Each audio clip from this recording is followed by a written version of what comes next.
दोस्तों आज के इस वीडियो में मैं आपको बताने वाला हूं कि कैसे आप अपने Redmi मोबाइल में फिंगरप्रिंट लॉक का फीचर यूज कर सकते हैं।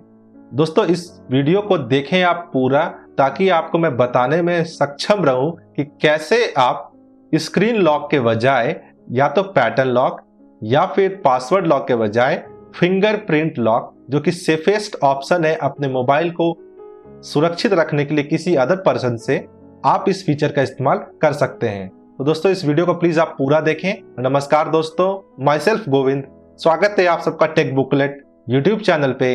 Let's start the video. दोस्तों सबसे पहले आपको क्या करना है, सेटिंग्स को उसको ओपन कर लेता हूं।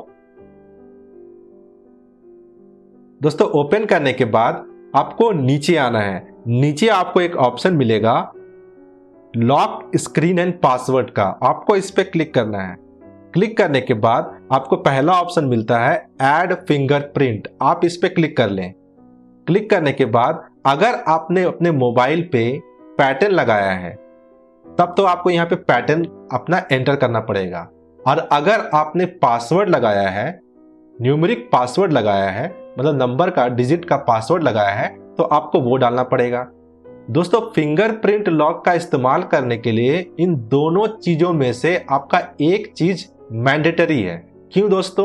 अगर इन केस आपका हाथ में कुछ प्रॉब्लम हो जाता है, आपके उंगली में कुछ प्रॉब्लम हो जाती है, कट जाता है, और आप उसी उंगली का फिंगरप्रिंट आप अटैच करके रखे हुए होंगे, तो आपके उंगली तो कटी हुई है, तो आप अपने मोबाइल को एक्सेस नहीं कर पाओगे। तो इसीलिए आपको फिंगरप्रिंट सेंसर का इस्तेमाल करने के लिए, फिंगरप्रिंट लॉक का इस्तेमाल करने के लिए आपको इन दोनों चीजों में से एक चीज सेटअप पहले करना पड़ेगा, या तो पैटर्न लॉक या तो पासवर्ड लॉक। तो मैंने पैटर्न लॉक पहले से लगा के रखा हुआ है, तो मैं अपना पैटर्न यहां पे एंटर कर लेता हूं। दोस्तों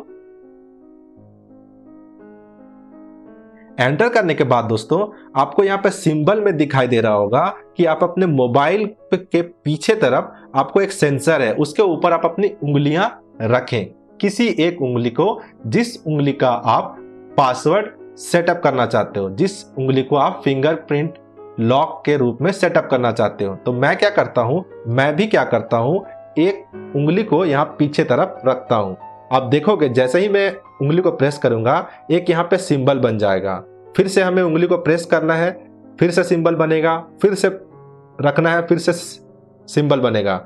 दोस्तों इस प्रोसेस को हमें तब तक फॉलो करना है जब तक हमें ये ना मैसेज कर दे कि हाँ आपका काम हो चुका है। दोस्तों हमें लगातार ये प्रोसेस को करते रहना है।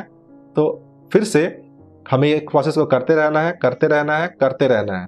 उसके बाद आपको यहाँ पे एक मैसेज आया कि एडिट सक्सेसफुली, आप इसको ऊपर करें और आप यहाँ पे डन पे क्लिक कर दें। इसी तरीके से दोस्तों यहाँ फिंगरप्रिंट 1 सेटअप हुआ है। आप चाहे तो किसी अदर फिंगर को भी सेटअप करके रख सकते हो। फिर से आप ऐड फिंगरप्रिंट पे क्लिक कर लो और फिर से पैटर्न आप एंटर कर लो, और फिर से आप उसी प्रोसेस को कर सकते हो। मैं अभी कुछ नहीं कर रहा हूं। तो दोस्तों इस तरीके से मैंने क्या किया, फिंगरप्रिंट्स को सेटअप कर लिया। अब क्या करता हूं, मैं इसे मिनिमाइज कर देता हूं, स्क्रीन को लॉक कर देता हूं, मैं इसे ऑन करता हूं। अब मैं यहां स्लाइड करता हूं, मैं यहां पैटर्न लॉक को नहीं एंटर करता हूं, पीछे अपनी उंगली को टच करता हूं सेंसर के पास। आप देखोगे स्क्रीन लॉक अनलॉक हो गया है। दोस्तों इसी तरीके से फिर से लॉक करता हूं और मैं डायरेक्टली पीछे के सेंसर पे अपनी उंगली को टच करता हूं, जिस उंगली का मैंने पासवर्ड बनाया था। आपने देखा कि मेरा जो मोबाइल का जो लॉक है वो खुल चुका है। तो दोस्तों ये था आज का वीडियो। इस तरीके से आप फिंगरप्रिंट लॉक को सेटअप करके रख सकते हो अपने Redmi मोबाइल में। दोस्तों अगर आपको वीडियो पसंद आई हो तो प्लीज वीडियो को लाइक करिए, कमेंट करिए, शेयर करिए, और अगर आप मुझे सपोर्ट करना चाहते हैं तो मेरे चैनल को सब्सक्राइब करिए, बेल बटन को दबाइए। Thank you.